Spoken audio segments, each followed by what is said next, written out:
Hello, and welcome to the Community Spill. Today's episode, we have Heather.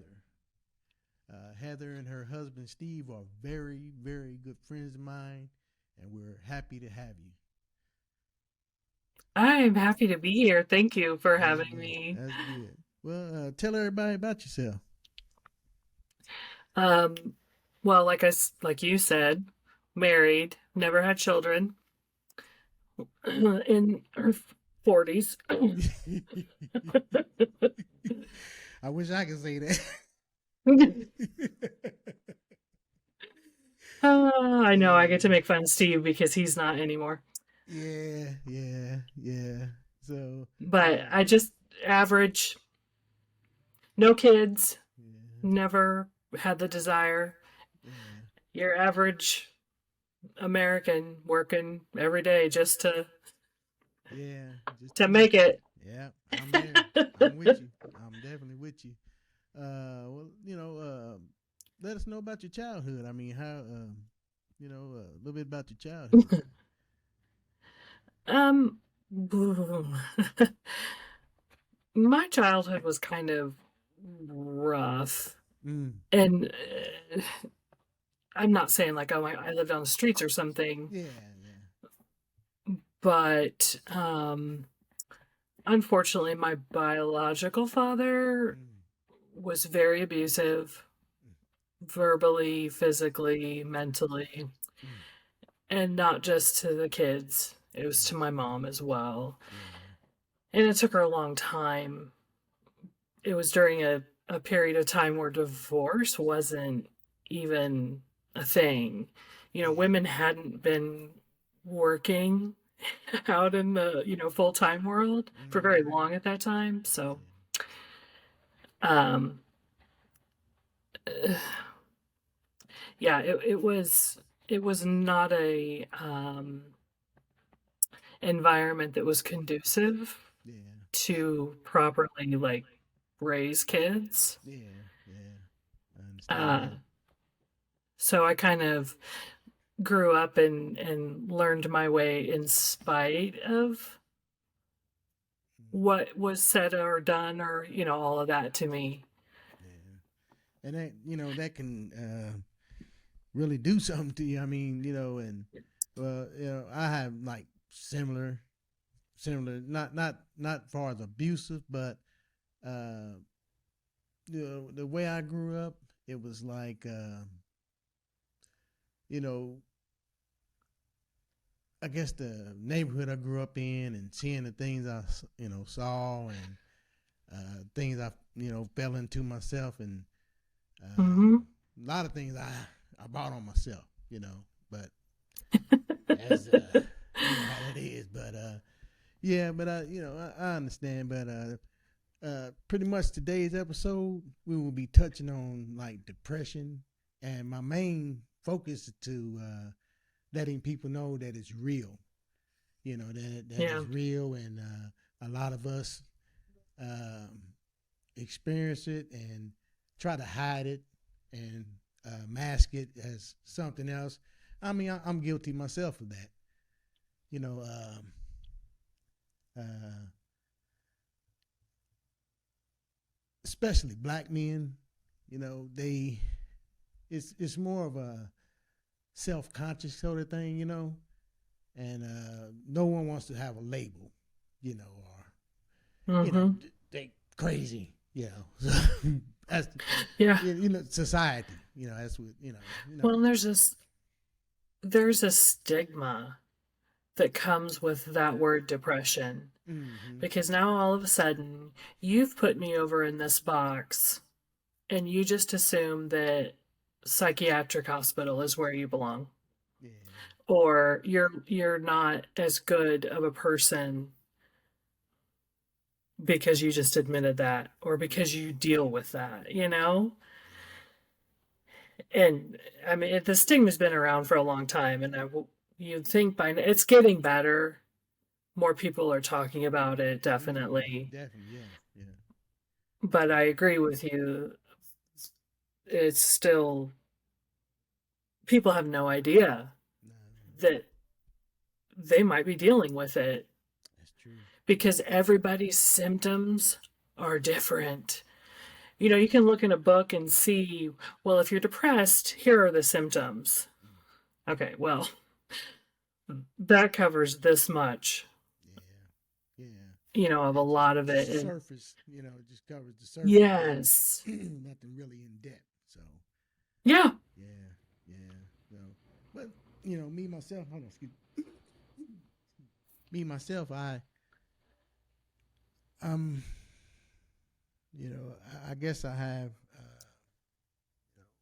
it kind of confused with other things, like, well, maybe I'm grumpy this day, or maybe things are not going, and I think that I mask it, that I do deal with it, but I fall right into the line with the most black men in America that don't really want that label, because it makes them weak or something like that. So, Yeah. and View themselves that way. yeah, and it can be uh, overwhelming, But let me ask you a question: at what Hmm. moment in your life that you felt like something just wasn't right, as far as depression? Um, the like the word depression and connecting it that it was an issue that I actually needed to work on and correct. Well, not correct. That sounds like dog behavior, but honestly, it was in my early 20s that it clicked. I should probably go talk to someone, and I started with a counselor. But after that and looking back, the behaviors were obvious before that, Right. like in early teen, late teen years. Yeah, yeah. But it's like I said, it's a stigma, and I guess we really, like I said earlier about the self consciousness, it's like nobody wants to be have a label, or and it's just like society standards, it just it just I don't know. It just, like I Yeah. said, for me myself, I know I'm dealing with something, but Mm-hmm. I just don't know what. And like I said, I don't want that label either. But I guess I'm having this conversation is because I battle with things too, and it may be Mm-hmm. depression, but that's I'm gonna have to take that step and find out, Mm-hmm. for myself, and I'm old enough now that maybe I can deal with it, and if so, maybe it's something different.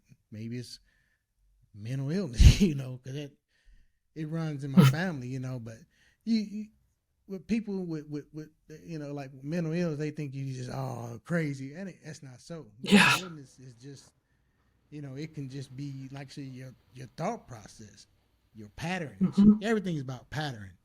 I mean, if you And see, chemicals. yeah, chemical imbalance, or Mm-hmm. you know the alcohol, anything. Yeah, that can affect a lot of stuff. Mm. So, do you mind sharing like the experience that finally made you think that I should, you know, go get professional help or advice? Yeah. So straight out of high school, I went to work for an organization, and I started off like, low man on the totem pole, Mm-hmm. and it wound up over not too many. I mean, it was probably maybe 4 years, and worked my way up to, I wasn't like CEO, but Mm-hmm. to a position that I had been like, I'd coveted, you know, like you're that young and you aspire. Anyway, I had been in that position for like a couple of years, and what I didn't realize was how much it was stressing me out. You know, and back then I didn't realize how much other people were affecting me. And anyway, it was very stressful. And when you aren't acknowledging mm, how that's affecting you, certain behaviors, I mean, just not like screaming at people, but getting upset over stupid, like my friend at the time, the way she described it was, you are cool as a cucumber when someone shoots the cow, but you freak out if someone spills the milk. And I don't know if I just said that right or not, but you know what I mean? Yeah, yeah, definitely. Yeah. And it took a few times of people having this visceral reaction to me having extreme emotions over something that happened. And it made me sit there and go, "Oh, that's weird to you?" Or, I'm acting weird. I just questioned. And anyway, there was a pattern forming where I would miss work. Mm. Like at one point, it was every Thursday, and I didn't even catch it. I didn't even know. But it would be, I would wake up and be so, I wasn't sick. I Mm-hmm. was like just mentally exhausted. And I was like, I can't deal. I cannot, you know, a lot of it was immaturity and not knowing how to handle some of these situations at my job, Yeah. that I hadn't even experienced yet in my, adult life. Yeah. But you know, Anyway, but the things that you're saying is the things that a lot of us go through every day, but we yeah, just don't pinpoint it. Like I said, we're scared of that label. And it's that experience that you, excuse me, that experience that you felt. A lot of people feel that every day, but they don't yeah, go through the steps and pinpoint what's wrong and get help for it. And some yeah. of us never do. We go Well, down I the gotta label tell route. you, when oh well, it wasn't that I just decided. I mean, when I heard, if someone ever said that word, it triggered me, and I'd be like pissed. Am I allowed to Mm. say that on here? Yeah. Oh, yeah. Say what you want to say. But it would just like make me mad because, Yeah. like you said, it somehow like was like putting me down or making me feel lesser than. Mm-hmm. And so I like pushed the thought of it, and fought it for a while. Yeah. And it's almost like the Um the pot calling the kettle black. With when someone calls you crazy, yes. they're like crazier than you. So I still have that yeah, problem. like Oh, really? You gonna call man. me out? Yeah. Oh, Well, shoot. let me ask you a Yeah, it took a question. lot of holding a mirror up to my face before I finally opened my eyes. Yeah, yeah. Do you think the help that you seek? Do you think sometimes they really don't get you, or they really don't understand, or maybe you had to go maybe see a second doctor, or but it's just like even the people that diagnose you maybe in the same boat you're in, and They might or be a giant asshole or it, themselves. yeah, or it might just be a job, that just something to Uh-huh. pay the bills, and then it really not out to really get you. You know what I mean? Yes. Yeah. Yes, I do. I do believe that, and I am a firm believer. that you can't just say, oh, I'm going to go talk to someone and Mm. think that that first meeting you are going to feel so comfortable and hit it off. And, I wish it were that easy. Yeah. But even like a regular doctor, if I'm not vibing with you or if you are like not making me feel right, oh, hell no. Yeah. We'll find another one in the network. Yeah. Yeah. But that's, I can't tell you how many I started with therapists. Um, Good God, at one point there was even a psychiatrist involved. Mm. And let me tell you, when you feel like, okay, are they bringing the straitjacket out? Yeah. Because I don't feel that crazy, but you're Yeah. treating me. Yeah. Now, Yeah. I don't want to say that to scare anybody off, because Yeah. again, this was over 20 years ago, Right. Right. and not as much was known and talked about. Mm-hmm. Yeah. But that aspect of you go in there and your first visit is really an interview for them. I would encourage anyone, if you are wanting to even just talk about, should I be worried about this Mm. or considering this, Yeah. definitely go talk to someone and just set up an initial get to know you, which a lot of them do that anyway. But don't ever feel like you have to stay, with a certain therapist or a doctor or psychiatrist, whatever the case may be, Right. because your comfort level is the most important thing. And that was after I reached that level. It was like, it took so long, Yeah. Yeah. Yeah. but it was like, oh, I get it Yeah. now. Mm-hmm. And that's and to be honest, you're in a lot better position than a lot of people because you faced it and you tackled it and and because I'm gonna tell you I've been knowing you for some years now and I never would have guessed it. I mean, I never would have guessed it. Because I Yeah. hide Yeah, it. yeah, but you took a step to deal with it, So, Well, and that's okay, and I appreciate that, that's but I big. also,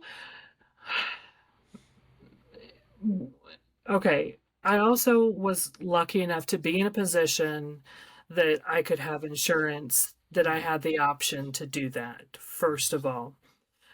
But today, I tell you what, if we had things back then like BetterHelp, those apps and stuff that you can go on to and actually talk to licensed, educated professionals, and you mm, don't even have to go see them face to face. yeah, yeah, yeah. And I do a lot of studying. I mean, believe it or I not, anything I talk about, I'm just gonna let you know, I'm not a professional, but anything I talk No, but about, I I know study. you You know, research the heck out of your stuff. I yeah, know that. yeah. So, and and I try to be understanding, because a lot Mm-hmm. of things that you can't see is because you know, uh, you're not experiencing it. So you can't really put yourself in the shoe, someone else's shoes because that's just like me saying, "Oh, I really understand."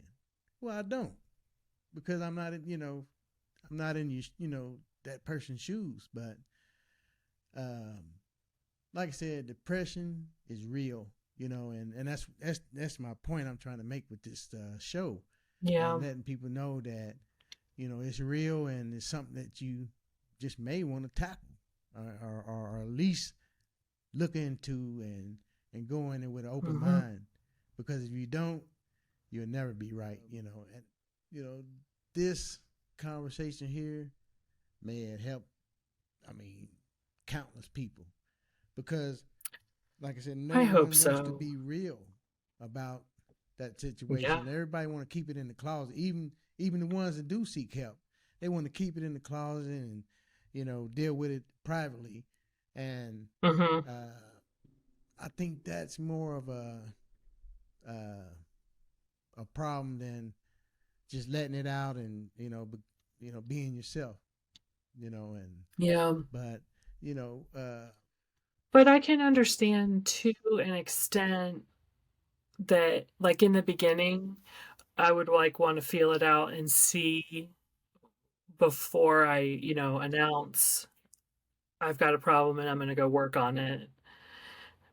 Just because I would rather come tell you, you know what, I had this success, I found this out, than tell you a million times, I'm trying, I'm going to try, I've got this, and I'm going to go try. That's just the way I think. Now, as far as not telling, is talking about it at all, like after you've been in it and you've started to see the benefits, absolutely. right. It needs to be talked about. I get some people are more private, Hmm. you know, Or in denial, like but yeah. I mean, It, maybe myself.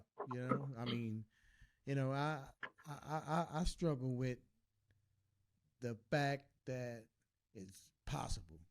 You know, and mhm. with all the other things you got going on in your life, it's just like one more thing.